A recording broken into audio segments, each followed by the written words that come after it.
जय श्री ओम नमस्तेभ्यः। जय श्री ओम नमस्तेभ्यः। नमो जनतां नमो सिद्धां नमो हैरियां नमो वैद्यायनं नमो सर्वेषां। ओंकारं संयुक्तमित्यनुध्यायन्ति योगिनः कामदं मोक्षं च ओंकाराय नमो नमः। अवीरक्षतमोगाकक्षाल सकलभूतमनलकलङ्का मुनिविरूपासि तीर्थ सरस्वती अग्नोत्तनाम् अज्ञानतिमिरान्धं ज्ञानाञ्जनशलाकया चक्षुरुन्मिलितं येन तस्मै श्रीगुरुवे नमः। परमगुरुवे नमः। परम्पराचार्य गुरुवे नमः। सकलतरुषिभ्यंस्तं श्रेयांस्तं परिवर्धकं धर्मसम्बन्धकं भक्तजनप्रियबोधकारकं पुण्यप्रकाशकं पापनाशकं शास्त्रं श्रीधन्यरसत्यनामते। अस्य मूलग्रन्थकर्ता श्री सर्वज्ञदेवा सर्वस्तिर्गन्धर्वदेवा गन्धर्वदेवा स्त्रीशां वचनानुसारमासाद्य आचार्य गुणानां शाकं जन्मविच्चेतां शोकारः सावधानतया समन्वितो।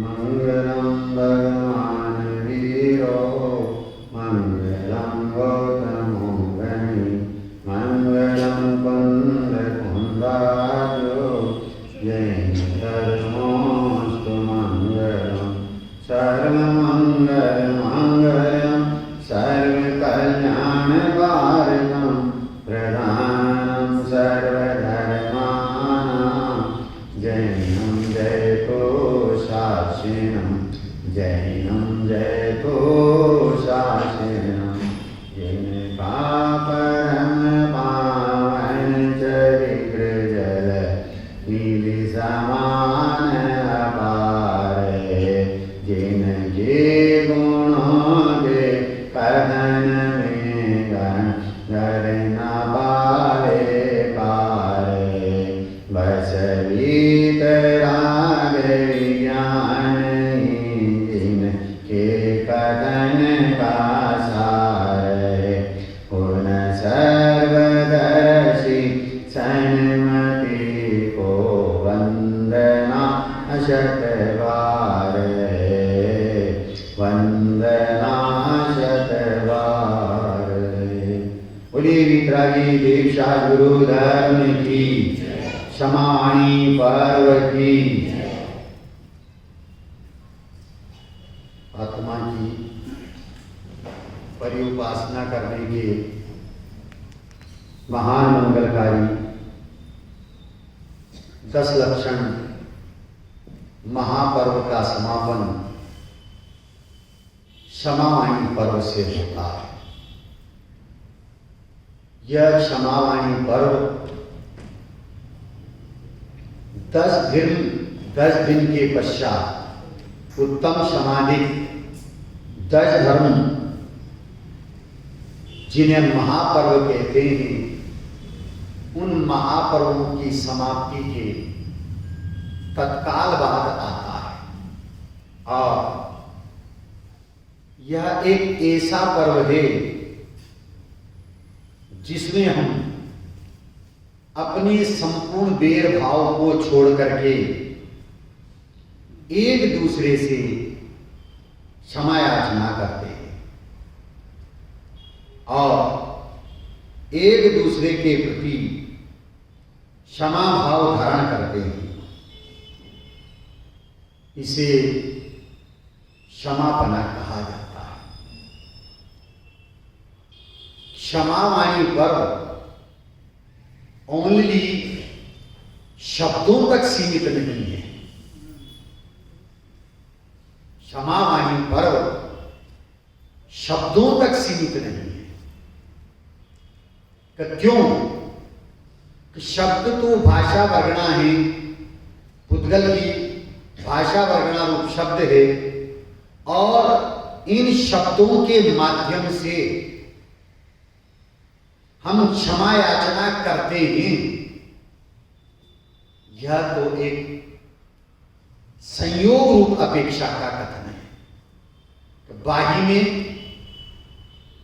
इस प्रकार के शब्दों का प्रयोग किया जाता है कि बैर भाव मलिन भावों को छोड़ करके हम सभी जीवों के प्रति क्षमा भाव धारण करते हैं और क्षमा याचना करते हैं। लेकिन वास्तव में क्षमा याचना क्या है, क्षमा भाव क्या है?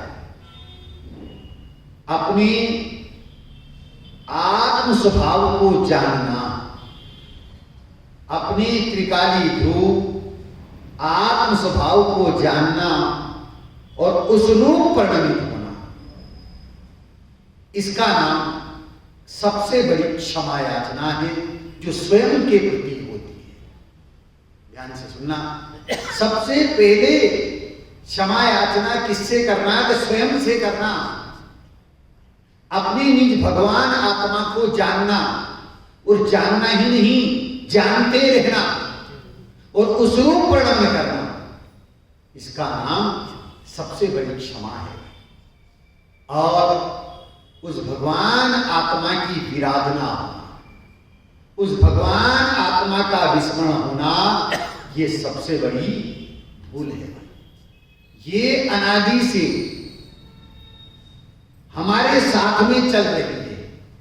प्राप्त पर्याय की तन्मयता के कारण से स्वयं को भी पर्याय रूप माना है और जगत के जीवों को भी पर्याय रूप माना है। आचार्य देव कहते हैं कि यह जो पर्याय का संयोग है ये विश्वसनीय नहीं है। पर्याय का संयोग ये विश्वसनीय नहीं है कि ये टिका रहेगा, यह तो अनित्य है।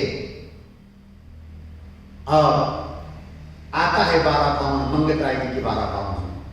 कहाँ गए चक्री जिन जीता भरत खंड सारा, कहाँ गए वह राम लक्ष्मण जिन रावण मारा, कहाँ कृष्ण रुक्मणी सतभामा अरु संपत्ति सगरी, कहाँ गए वह रंग महल अरु सुवर्ण की नगरी, नहीं रहे वह लोभी कौरव झुंझ मरे रण में, गए राज तज पांडव वन को अग्नि लगी तन में, मोह नींद से उठ रे चेतन तुझे जगा मन को, हो दयाल उपदेश करे गुरु बारह भावन को।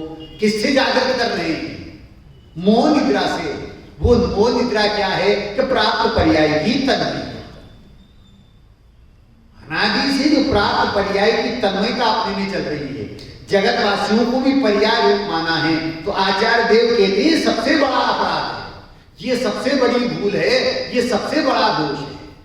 गुरुदेव श्री बोलते थे इस दिन कि यदि मैंने किसी को पर्याय दृष्टि से देखा हो तो इस अपराध के लिए मैं क्षमा याचना करता हूं। क्यों? कि बद्धा जीवा भगवान से और भगवान है। ज्ञानियों को हर आत्मा परमात्मा नजर आता है। ज्ञानियों को हर आत्मा परमात्मा नजर आता है और हर परमात्मा में निज आत्मा नजर आता है। ज्ञानियों को हर आत्मा में कौन नजर आता है? आत्मा नहीं, परमात्मा नजर आता है। और हर परमात्मा में जिसे निज आत्मा नजर आता है, इसलिए ज्ञानी है। लेकिन यहां इस मोह के परिणाम के कारण से, मोह के वशीभूत होकर के यह जीव प्रेम की स्वर्ण मुद्रा लगा करके आएगी, प्रेम की स्वर्ण मुद्रा लगा करके भीतर में रागादि क्रोधादि का माल बंद करके विभागों के हाथ में बेचता है। कहां बेचता है? कि विभागों के हाथ में बेचता है। उस माल को चतुर्गति में भ्रमण करने वाले भोले भाले जीव खरीद कर ठगाते हैं। मोह के कारण से, मोह के परिणाम के कारण से जो पर्याय की तन्मयता है, पर्याय को अपने आप को स्वीकार कर रखा है, आचार्य देव कहते हैं ये सबसे बड़ी भूल है। पहले पर्याय को नहीं हटाना, पर्याय को नहीं हटाना, पर्याय दृष्टि छोड़ना। क्या कहा? पर्याय को नहीं छोड़ना, पर्याय तो रहेगी, उसका जितना काल है, जितना समय है वो रहेगी, और उसके बाद उसका व्यय हो जाएगा। तो पर्याय को हटाने का, संयोग को हटाने का हमारा जो प्रयत्न पुरुषार्थ है वो निरर्थक है। इसलिए अब पुरुषार्थ किसको जानने का किया जाए? पर्याय को हटाने का नहीं, पर्याय दृष्टि हटाने का किया जाए। पर्याय दृष्टि हट जाए और द्रव्य दृष्टि हो जाए। जिस क्षण द्रव्य दृष्टि हो जाती है, बस उसी क्षण उस दृष्टि में वो अनादि निधन, अनादि अनंत, वो ज्ञायक स्वरूपी भगवान आत्मा बस जाता है। उस ज्ञायक स्वरूपी भगवान आत्मा का दृष्टि में बस जाना, श्रद्धा में, ज्ञान में आ जाना और उस रूप पर नमन करना, इसका नाम सबसे बड़ी क्षमा है। वो किसके प्रति है? वो किसके प्रति है? कि स्वयं के प्रति है, स्वयं के प्रति। अब बाहर में भी ज्ञानी धर्मी जीव देखेगा तो किसको देखेगा? पर्याय को नहीं, दिखेगी पर्याय और देखेगा परमात्मा। दिखेगी पर्याय और देखेगा परमात्मा। ये परमात्मा स्वरूप जीव है भैया। भगवान महावीर की पहली ही शिक्षा है कि सभी आत्माएं समान है, कोई छोटा बड़ा है ही नहीं। सच्चा समाजवाद, सच्ची समानता जैन धर्म में, सभी आत्माएं समान। कौन सी? मनुष्य आत्माएं नहीं, त्रिकालवर्ती निगोदिया जीव से लेकर के सिद्धालय तक जितने भी जीव हैं सब समान है। छोटे बड़े का भेद करना ये अज्ञानता है, ये भूल है। उस भूल के लिए क्षमा याचना करना। जब पवित्रता, डॉक्टर साहब, अनादि निधन ज्ञायक स्वरूपी भगवान आत्मा की पवित्रता जब अंतर में नहीं समा पाती है, तो वो पवित्रता वाणी में भी आ जाती है। वो पवित्रता वाणी में भी आ जाती है। बस इसका नाम क्षमा वाणी है भैया। मिच्छामि दुक्कडम, मिच्छामि दुक्कडम है क्षमा भाव रखना। मैं क्षमा याचना करता हूं भैया। ये क्षमा वाणी का प्रदर्शन चल रहा है। ये क्षमा वाणी का प्रदर्शन तो नहीं करें, ऐसा नहीं है, ऐसा अर्थ नहीं लेना कि नहीं करें। अरे धर्मी जीवों को ऐसा परिणाम आता है कि जैसे घड़ा मटका पूरा भर जाता है और पूरा भर जाए और यदि उसको सर के ऊपर लेकर के चला जाए तो वो छलकता है, उसमें से पानी निकलता। ऐसे ही ज्ञानी धर्मी जीव पवित्रता से परिपूर्ण भर जाता है। अंतर में जब पवित्रता परिपूर्ण भर जाती है और अंतर में नहीं समा पाती है तो वो पवित्रता बाहर भी आती है। उस पवित्रता का नाम क्षमा है। ये क्षमा धर्म निज ध्रुव का सौंदर्य है। जैसे स्त्री का सौंदर्य शील है, ऐसे ही ये क्षमा धर्म जो है निज ध्रुव का सौंदर्य है। ये क्षमा गुण निज ध्रुव का सत्पदार्थ रूप है और विशुद्ध परिणामों का ये थर्मामीटर है। विशुद्ध परिणामों का ये थर्मामीटर है। ये क्षमा धर्म क्या करता है कि कषायों के मेल को ये क्षमा रूपी साबुन हटा देता है। किसके मेल को? कषायों के मेल को ये क्षमा रूपी साबुन जो है दूर कर देता है, हटा देता है।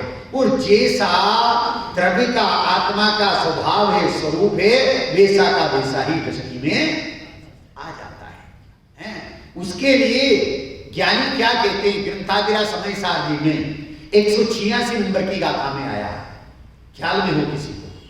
सम्मर अधिकार की 186 नंबर की गाथा कि जो जानता मैं शुद्ध हूँ शुद्धता को प्राप्त हो, जो जानता विशुद्ध शुद्धता को प्राप्त हो। दादाजी क्या कह रहे हैं आचार्य जी? जो जानता मैं शुद्ध हूं वह किसको प्राप्त होगा? शुद्धता को प्राप्त होगा। और जिसने अपने आप को जान लिया है मैं तो अशुद्ध हूं, तो वो किसको प्राप्त होगा? अशुद्धता को प्राप्त है। कैसे? राजा अकबर के दरबार की बात है।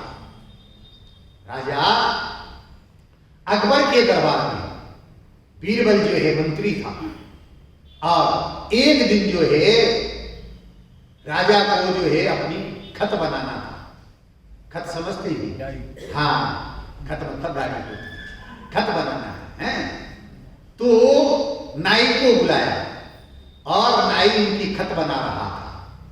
तो अकबर बादशाह ने पूछ लिया, तो क्यों भाई ख्वाज जी, अपने नगर के क्या हाल चाल है, राज्य के क्या हाल चाल है? जहां बना, अरे क्या कहें आपके राज्य की बात को, जिधर देखो उधर सुख शांति व्याप्त है, जिधर देखो उधर आनंद ही आनंद है, घी दूध की नदियां बह रही है। क्या कहा? घी दूध की नदियां बह रही है।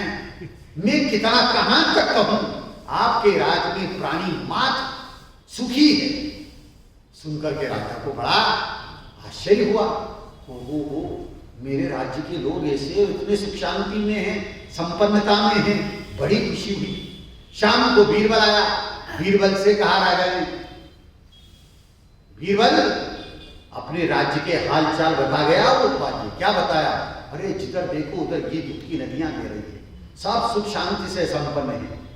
तो बीरबल ने कहा, जा अपना, इसका जवाब 8 दिन बाद मिलेगा, इसका जवाब 8 दिन बाद मिलेगा। ठीक, 8 दिन बाद देना। कि तुम्हें शंका है इसमें? मैं कहां कह रहा हूं कि शंका है, मैं ये कहां कह रहा हूं कि मुझे शंका है, पर जवाब 8 दिन बाद मिलेगा। अब 2 दिन बाद बीरबल ने क्या किया कि वो जो ख्वाजा था, नाई था, उसकी गाय भैंस बकरियां सब जो है घर पे से हटा दिया, राज दरबार में मंगवाया, राजा के यहां मंगवाया है। दूध देने वाला कोई जानवर उसके घर पे रखा ही नहीं। अब 8 दिन बाद फिर वो खत बनाने के लिए आया और अकबर ने पूछा, ख्वाजा जी नगरी के क्या हाल चाल है? जहां बना क्या बताऊं मैं आपको, जिधर देखो उधर त्राही त्राही मच रही है।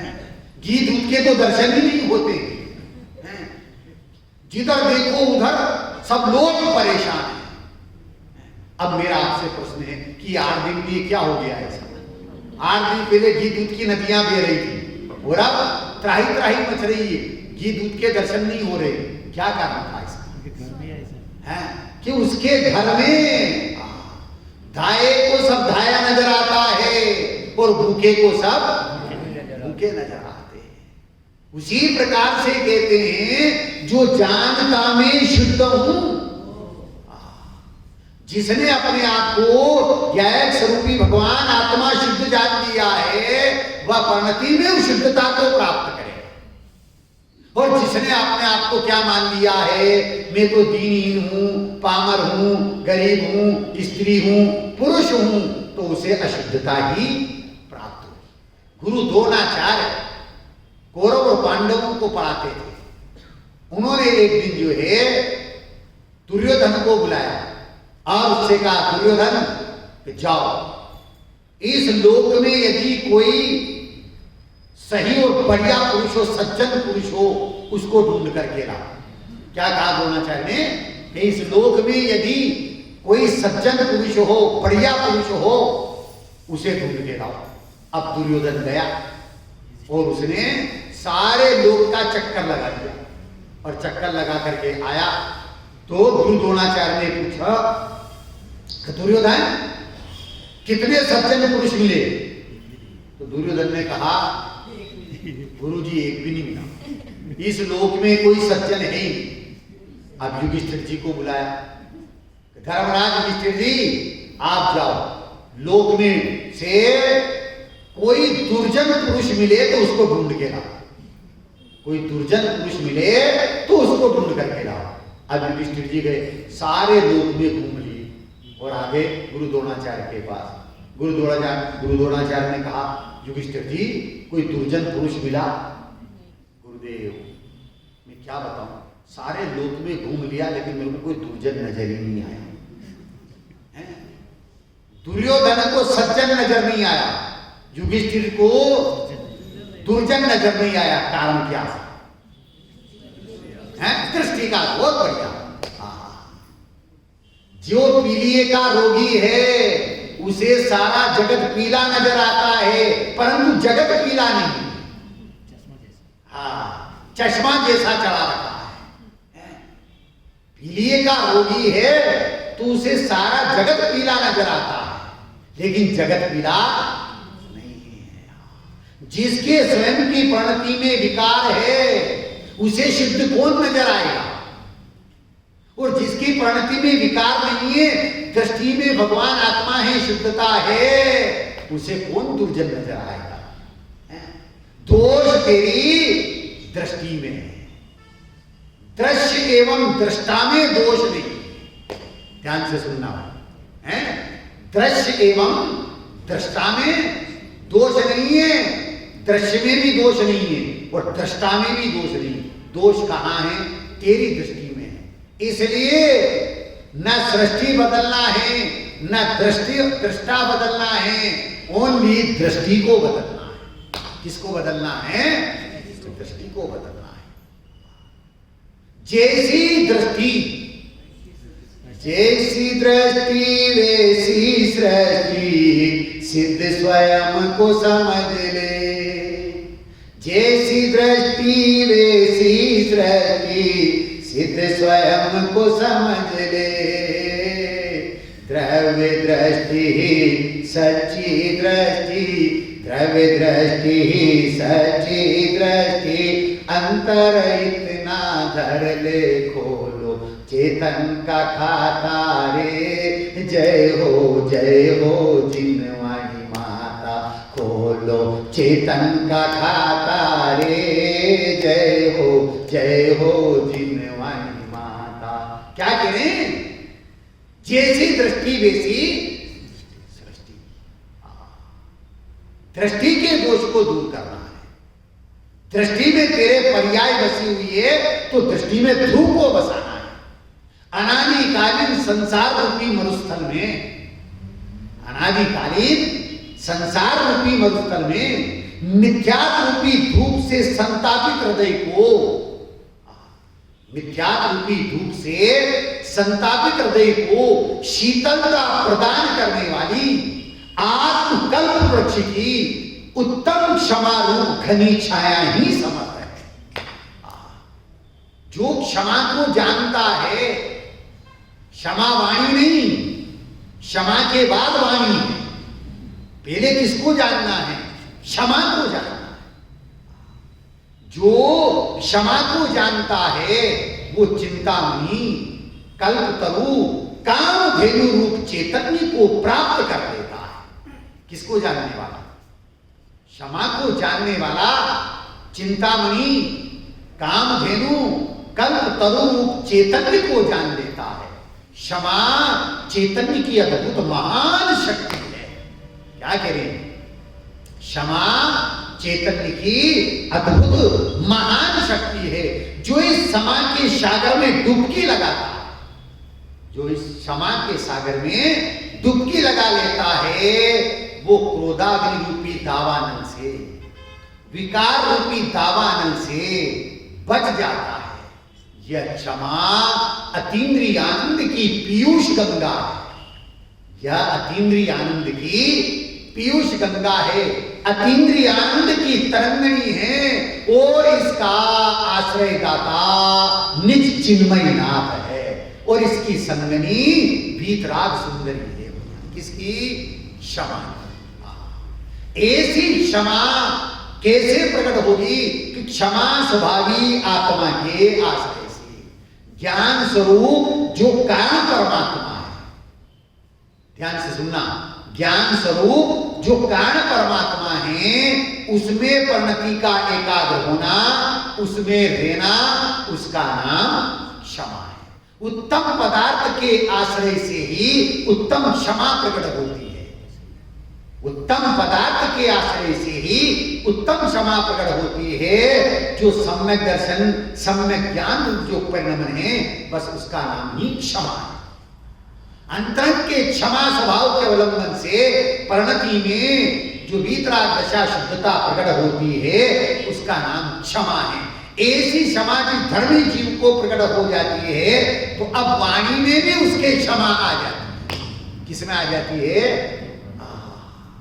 क्षमा भाव को प्रकट करने के लिए बोलना जरूरी नहीं है, शब्दों का प्रयोग करना जरूरी नहीं है।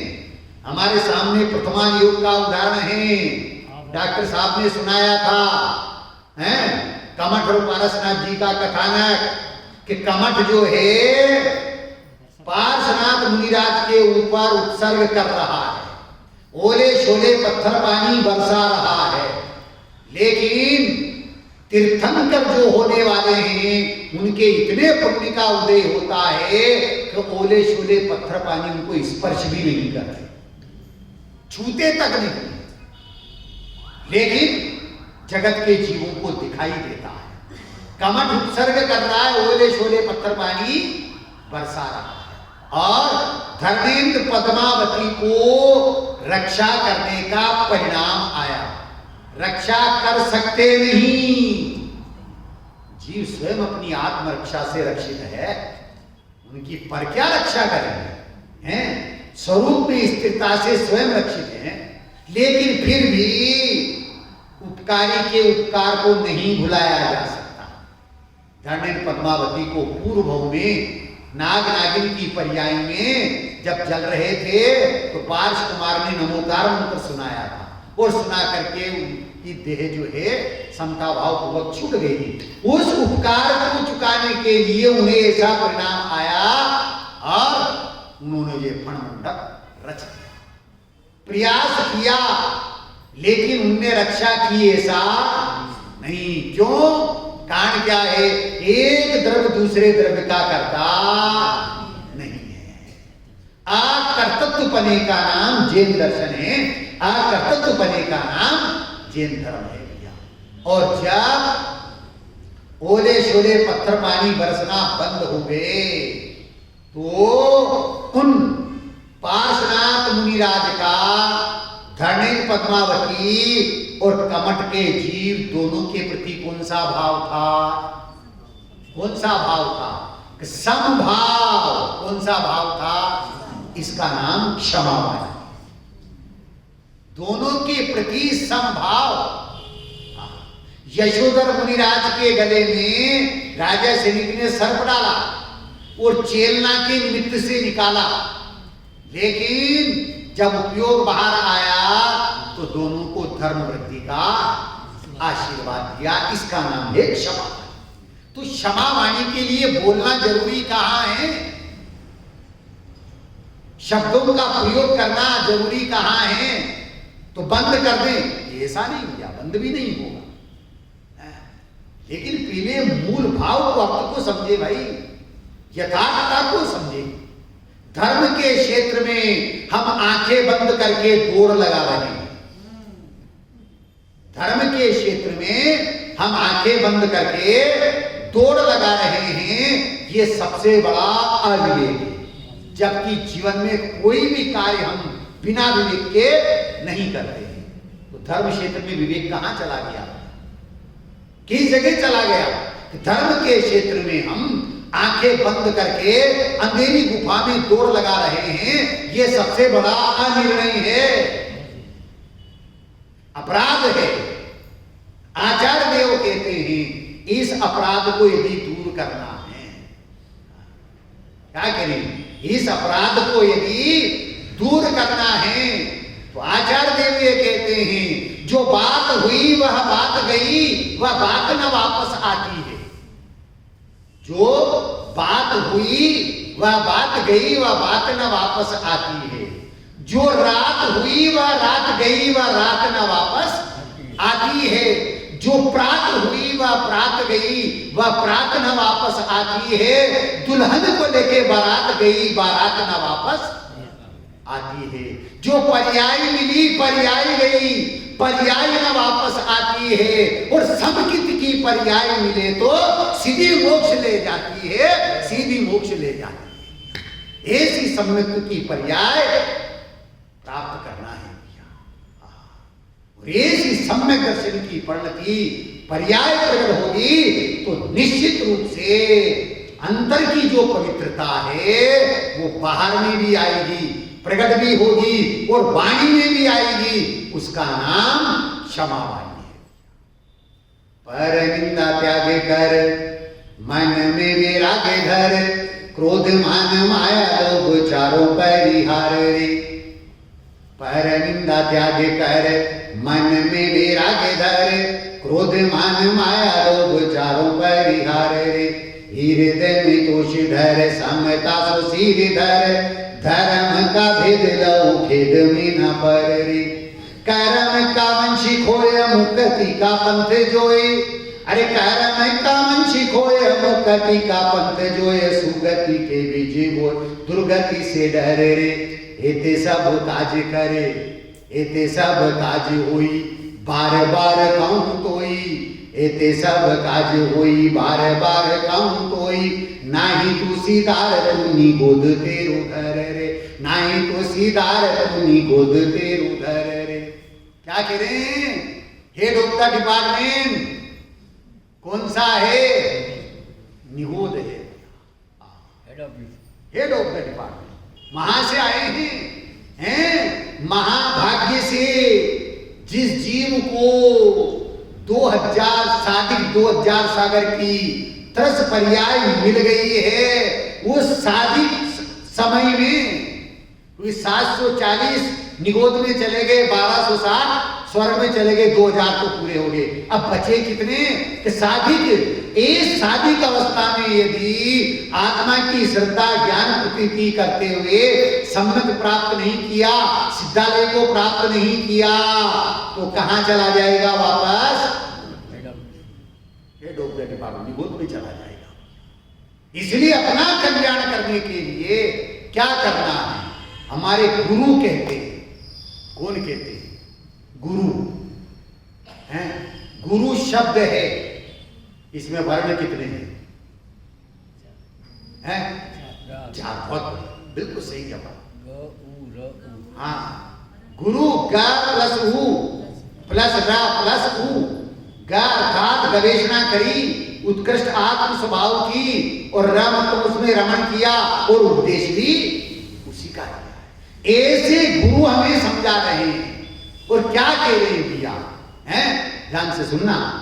ऐसे गुरु खूब मिले हमें तुम्हें सभी कोई, बातों बातों में गधा और मुर्गा बनाते थे। हैं? ऐसे गुरु तो बहुत मिले हैं। ऐसे गुरु खूब मिले हमें तुम्हें सभी कोई, बातों बातों में गधा और मुर्गा बनाते थे। ढोर है गंवार तू तो मूर्ख अज्ञानी तू ही, ऐसी गाली दे के पर्ण पीड़ा पहुंचाते थे।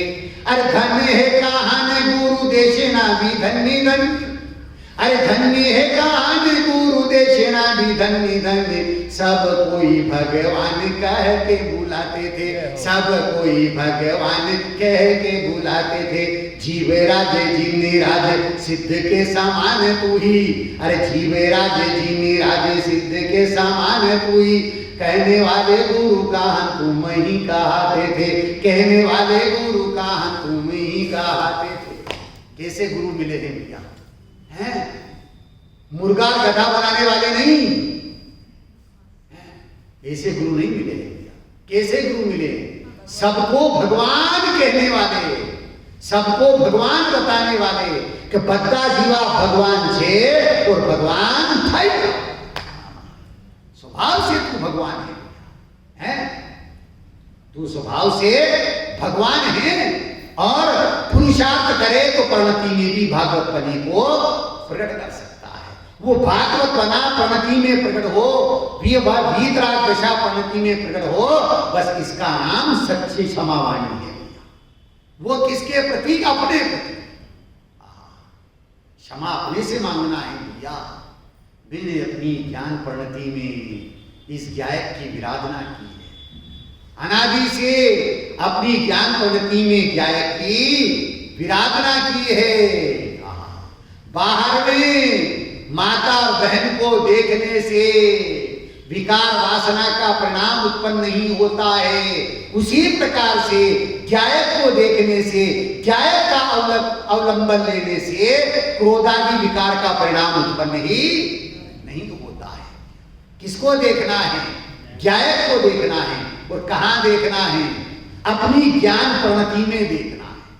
किस जगह देखना है ज्ञायक को? अपनी ज्ञान प्रवृत्ति में। पर सन्मुखता से क्रोधादि उत्पन्न होते हैं, पर सन्मुखता से क्रोधादि उत्पन्न होते हैं, और स्वसन्मुखता से क्षमादि पर्याय प्रकट होती है। तो किसकी तरफ देखना? पर की तरफ देखना कि स्व की तरफ देखना? पर की तरफ देखना पाप है। ध्यान से सुनना।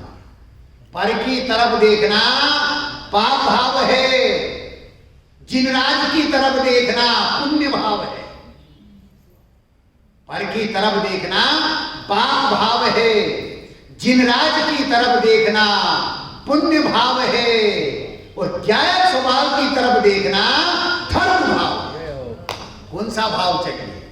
निर्णय तेरे को करना है। पाप भाव चाहिए, पुण्य भाव चाहिए कि धर्म भाव चाहिए? किसकी तरफ देखना है? तो भैया पाप भाव और पुण्य भाव तो अनादि से चल रहा है, शुद्ध भाव धर्म भाव प्रकट नहीं हुआ है।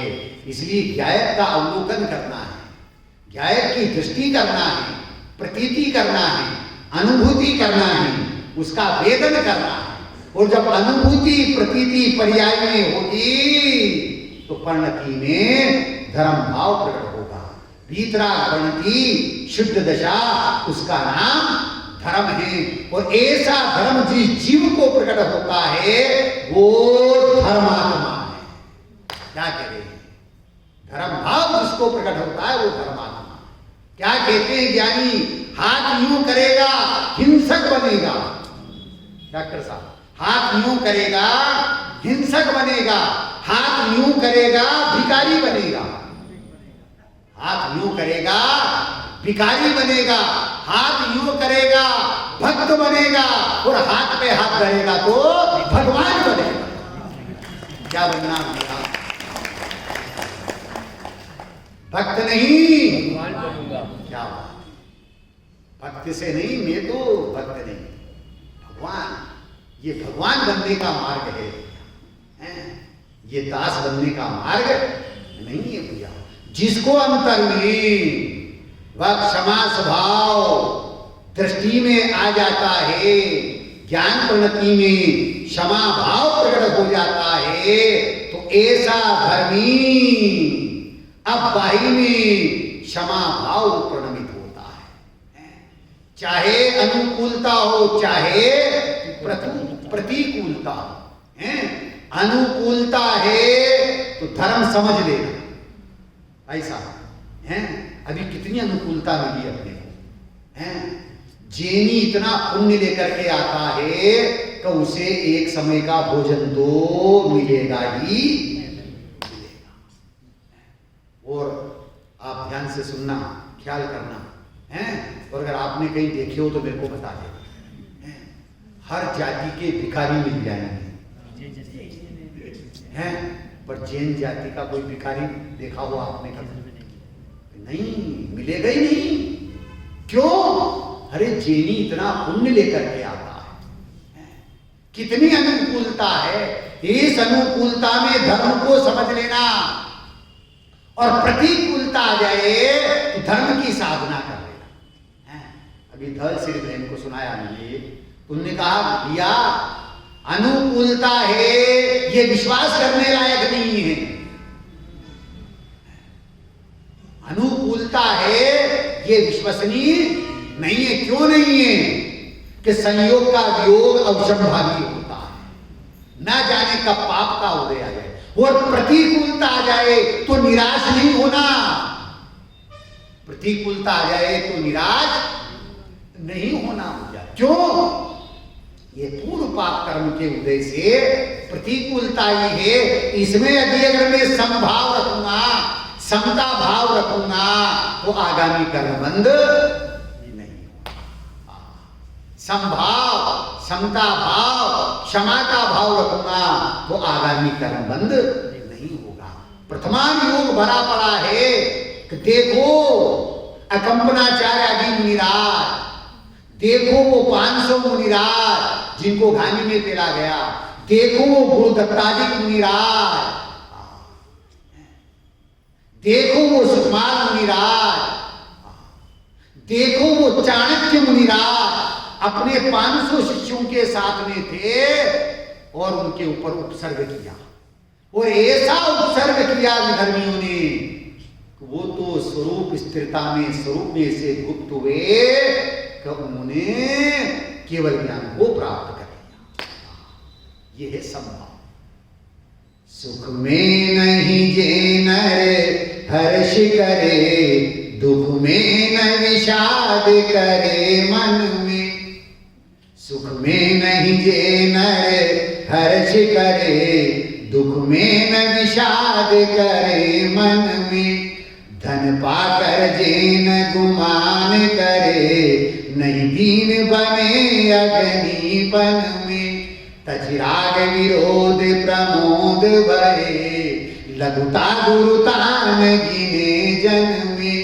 धन जीवन उनका जीवन है, संभाव गिने जग जीवन में। कैसा भाव है? संभाव। सुख में जे नहीं हर्ष करे, दुख में न विषाद करे मन में। धन पाकर न गुमान करे, हैं न दीन बने अग्निपन में।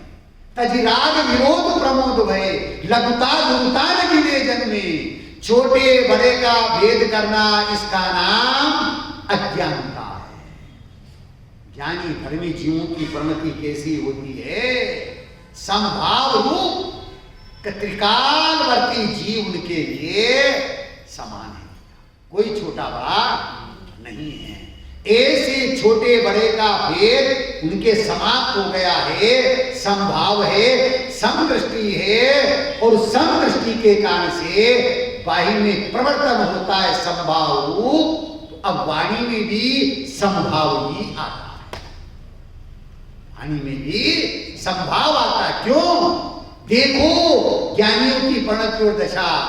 दिन रात आत्मा का चिंतन मृदु संभाषण में वही कथन। निर्वस्त्र दिगंबर काया से भी प्रकट हो रहा अंतर मन। क्या कहें? दिन रात आत्मा का चिंतन।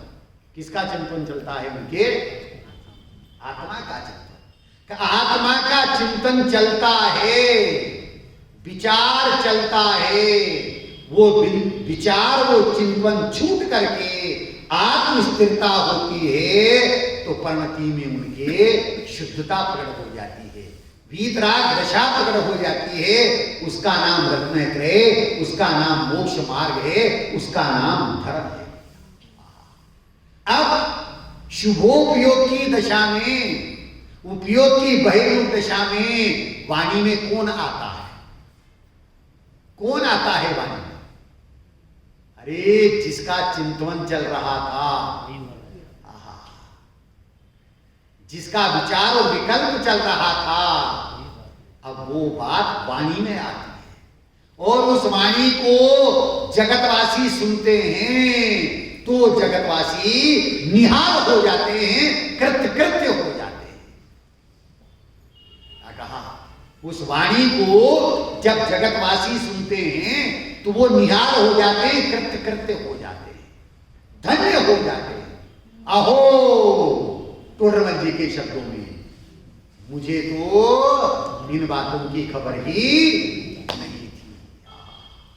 मैं तो प्राप्त पर्याय में ही तन्मय था। पर्याय की स्थिति तो क्षण अल्प समय की है। मुझे यहाँ सर्व अनुकूल निमित्त मिले हैं और इनसे तो मेरे ही प्रयोजन की सिद्धि होती है। किसकी सिद्धि होती है? मेरे प्रयोजन की। मेरा प्रयोजन क्या है? सुख प्राप्ति का। उस सुख प्राप्ति के प्रयोजन की सिद्धि होती है। किनकी वाणी को सुन करके? जिनको दिन रात आत्मा का चिंतन चलता है, वाणी में भी आत्मा आ जाता है। अरे जो पवित्रता के भंडार हैं, पवित्रता के गोदाम हैं, और जब वो पवित्रता अंतर में नहीं समाती है और वाणी में आ जाती है, बस उसका नाम क्षमावाणी है। ऐसी क्षमावाणी आप और हम मनाएं, इसके लिए आचार्य देव कह रहे हैं तो भैया एक बार जो है क्षमा स्वभावी आत्मा को दृष्टि का विषय बनाना।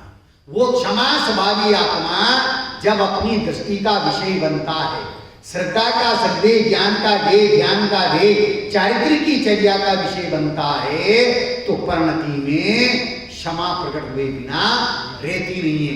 जब परिणति में क्षमा प्रकट होती है तो वाणी में भी क्षमा आ जाती है।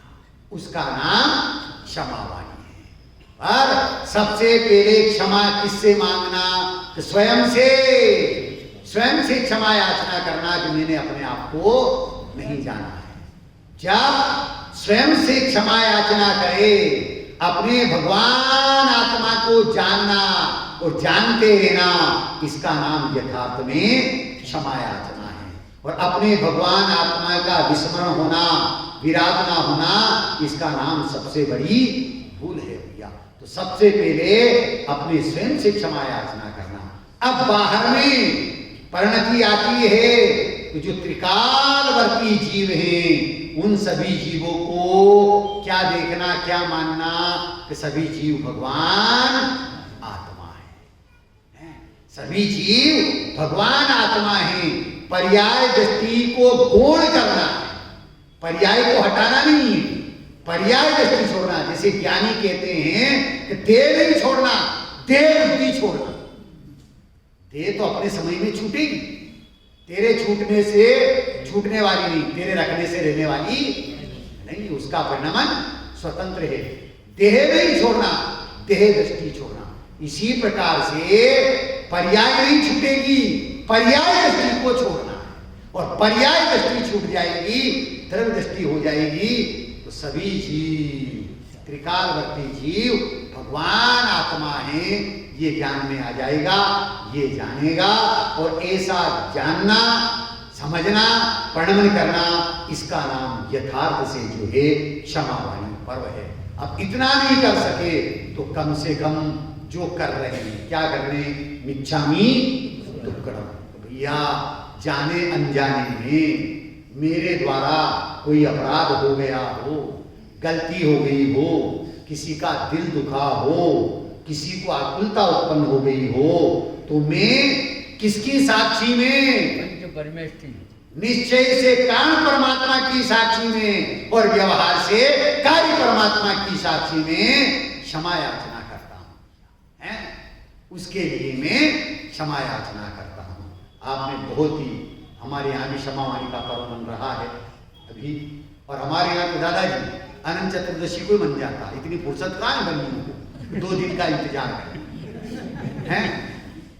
अनंत चतुर्दशी के दिन ही रात को ही मिच्छामि दुक्कडम है।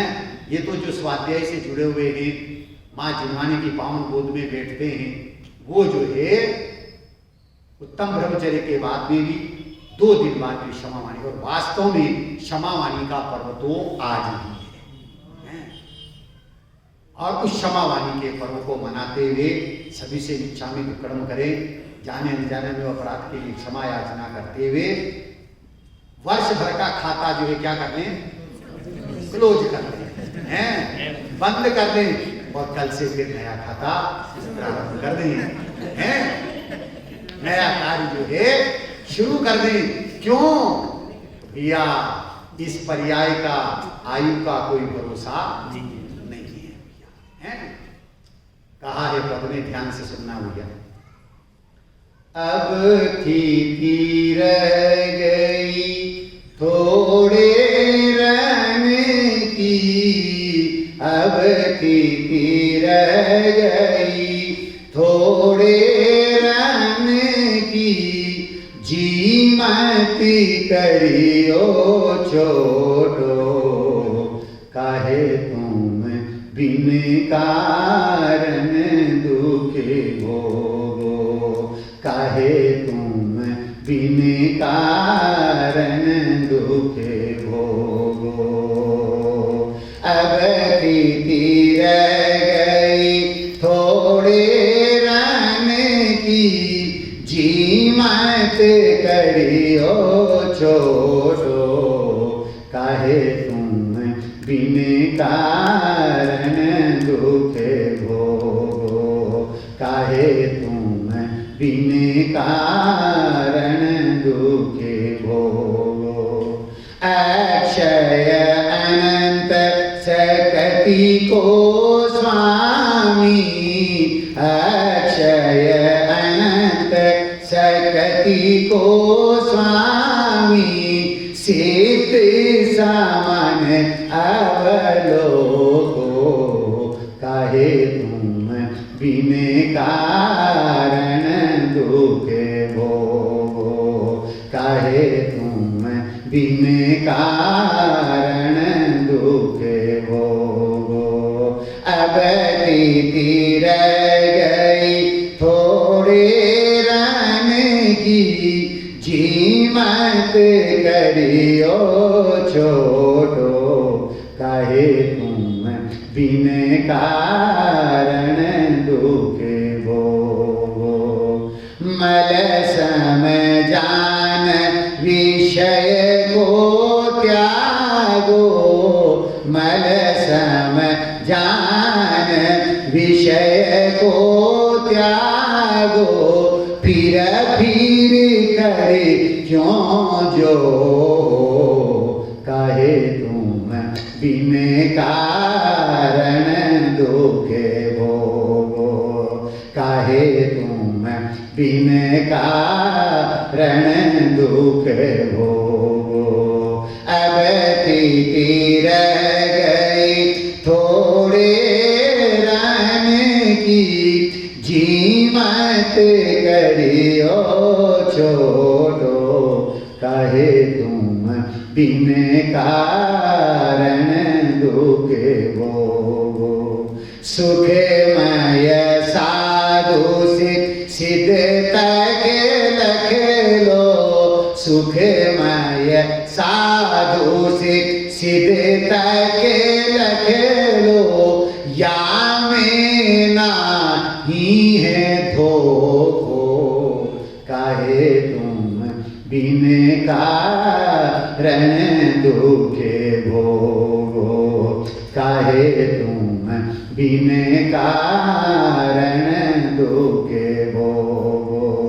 अब प्रीति रह गई थोड़े रन की, अब प्रीति रह गई थोड़े रन की, जी मत करियो छोड़ो, काहे तुम बिन कारण दुख भोगो, काहे तुम बिन कारण दुख भोगो, काहे तुम बिन कारण दुख भोगो।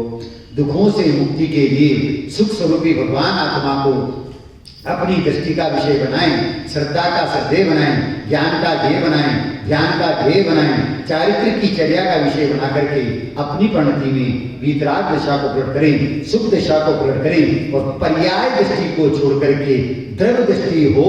इस मंगल भावना के साथ से उत्तम क्षमा मान्य धर्म हमारी परिणति में प्रकट हो। इस मंगल भावना के साथ अभी की बात को विराम दें। अभी तक हमने यहाँ क्षमा वाणी पर्व कहे या फिर क्षमा स्वरूपी आत्मा के स्वभाव के आधार से होने वाली स्वयं की क्षमा के बारे में कहे। बहुत ही सुंदर और आध्यात्म में क्षमा वाणी किस प्रकार हम अपने स्वभाव में मनाएं, इस प्रकार का बहुत ही महत्वपूर्ण और मार्मिक व्याख्यान अभी हमने सुना। पंडित जी का प्रश्न आया हुआ है, उसका उत्तर आपसे चाहते हैं। क्या क्षयोपशम श्रेणी आरोहण करने के लिए उत्कृष्ट पुण्योदय की आवश्यकता है क्या? मतलब कहीं ऐसा हुआ है कि चर्चा की जरूरी है करके तो प्रश्न है। क्या शपक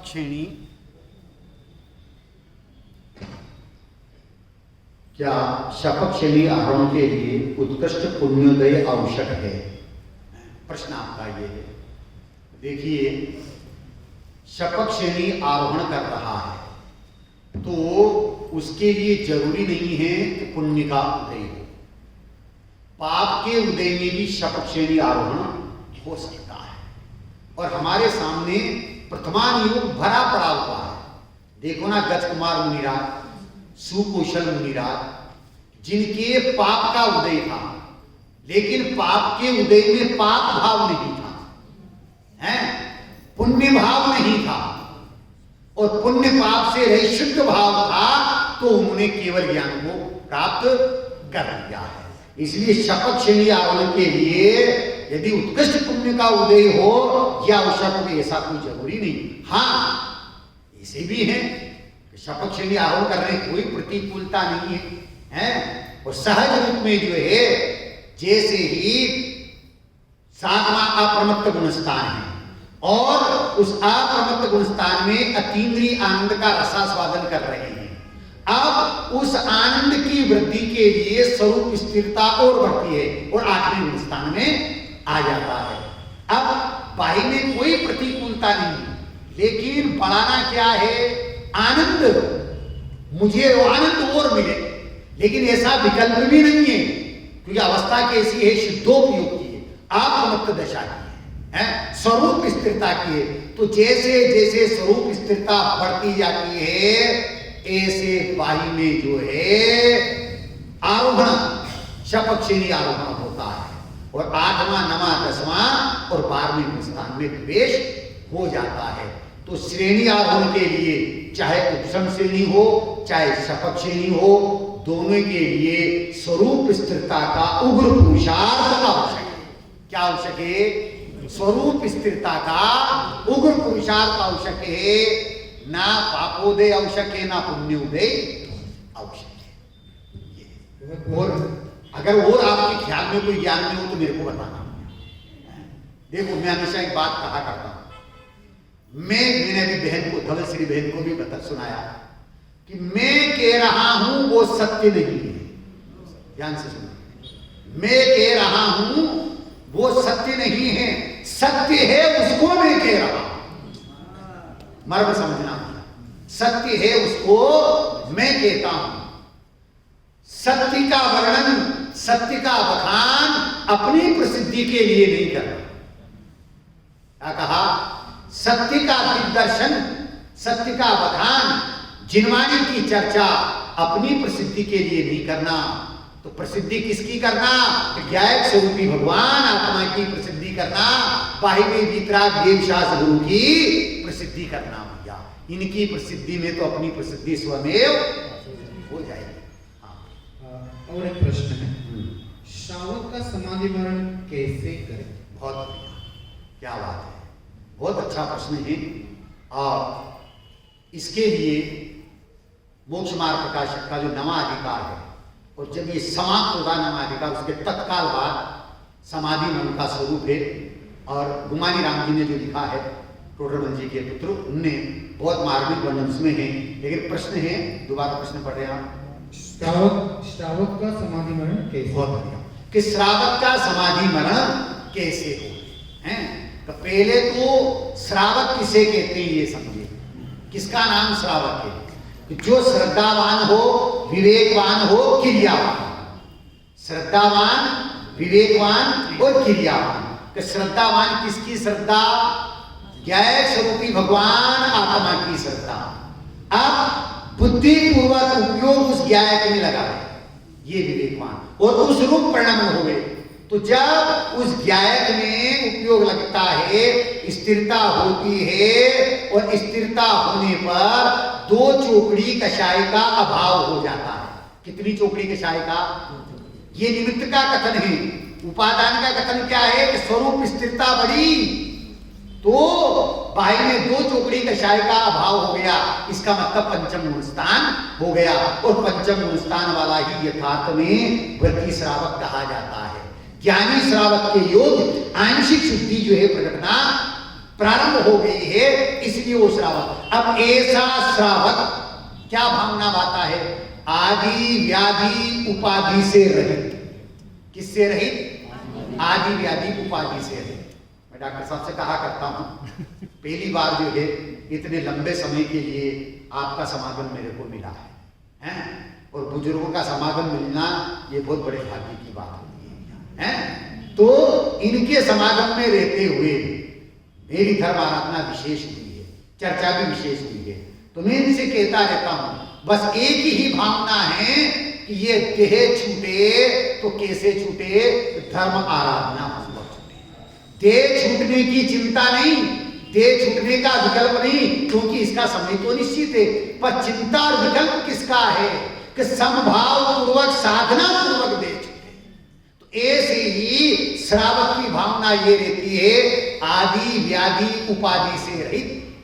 आदि और व्याधि, आदि मतलब मानसिक रोग, व्याधि मतलब शारीरिक रोग, और उपाधि मतलब पत्नियां हैं। जो निरुपाधि तत्व के रसिक होते हैं वो उपाधियों में नहीं उलझते। ध्यान से सुनना, समझने की कोशिश करना भैया। ज्ञानियों को सम्यक दर्शन का लोभ भी मलिनता पैदा करता है। क्या कहा?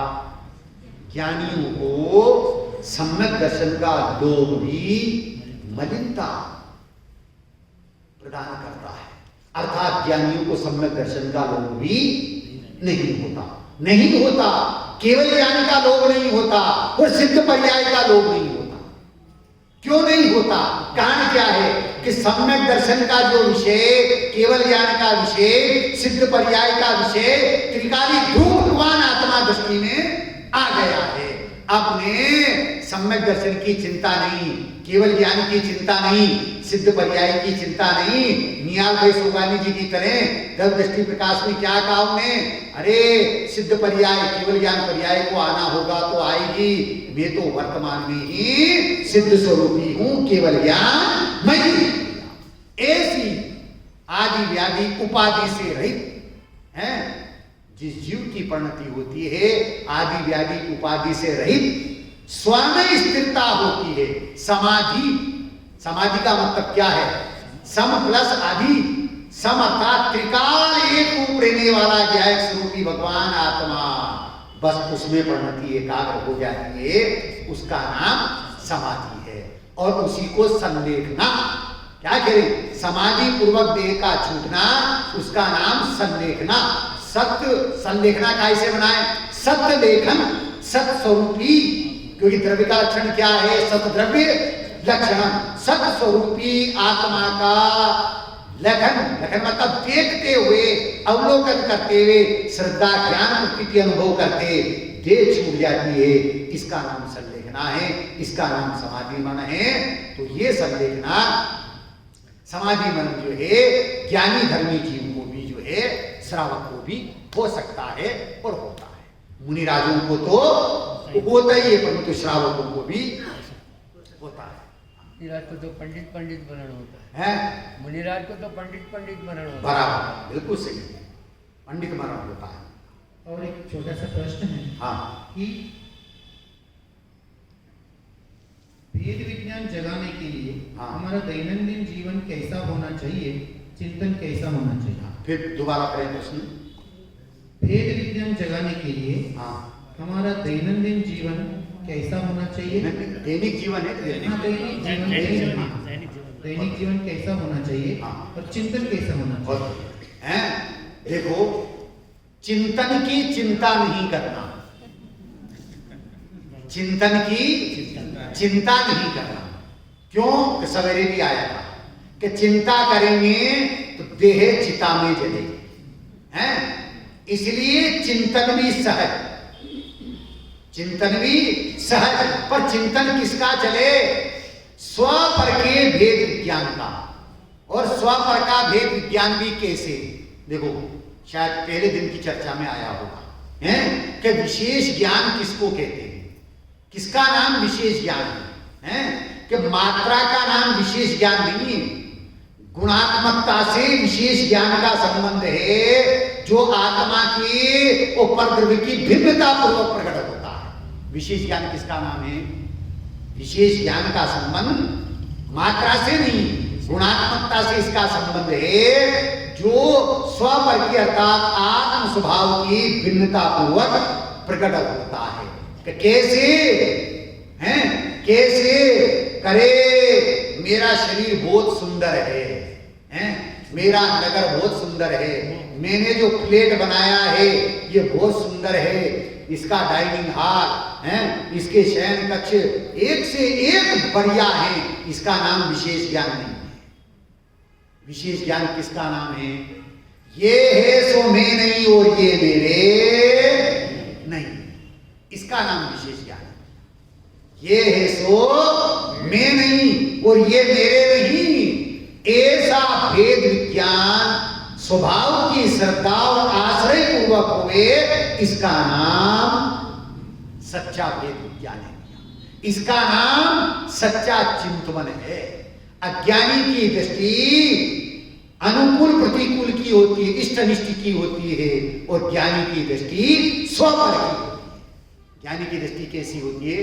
स्वपर की। ऐसा स्वपर का चिंतन हमारे दैनिक जीवन में चलेगा तो निश्चित रूप से पर की दृष्टि हटेगी, स्वामी उपयोग की एकाग्रता होगी, तो वो चिंतन भी छूट जाएगा, और चिंतन छूट करके परिणति चैतन्य स्वभाव में एकाग्र हो जाएगी। इसका नाम धर्म है, इसका नाम सम्यक दर्शन है। बहुत ही सुंदर आध्यात्मिक शैली में तीनों ही प्रश्नों का उत्तर दिया पंडित जी ने, बहुत ही धन्यवाद। आज क्षमावानी पर्व है और क्षमावानी पर्व पर